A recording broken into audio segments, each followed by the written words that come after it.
Saudara, sidang perdana dugaan ijazah SMA palsu Presiden ke-7 RI Joko Widodo digelar di Pengadilan Negeri Surakarta, Jawa Tengah. Kedua pihak sepakat menggunakan mediator dari luar pengadilan.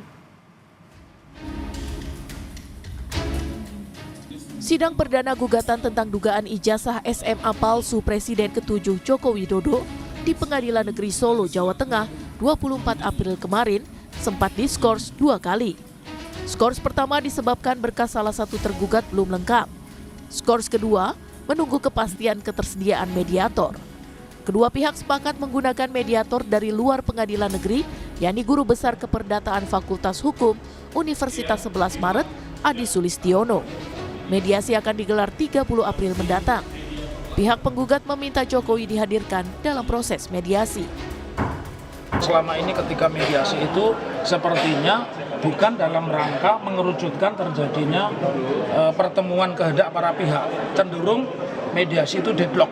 Nah, kalau mediasinya seorang guru besar, ya, yang notabene itu juga guru saya dan gurunya Pak Irfan, tentu memiliki nuansa yang berbeda. Itu pertimbangan pertama.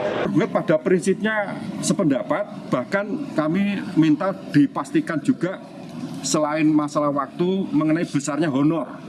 Ya, karena mediator di luar hakim akan tapi tercatat sebagai mediator di pengadilan, pada prinsipnya ada honor yang harus dibebankan kepada para pihak. Kuasa hukum tergugat satu pada prinsipnya tidak ada masalah, demikian pula kuasa hukum tergugat yang lain.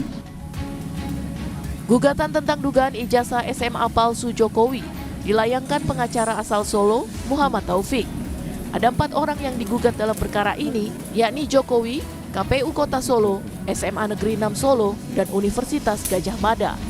Tim Liputan Kompas TV.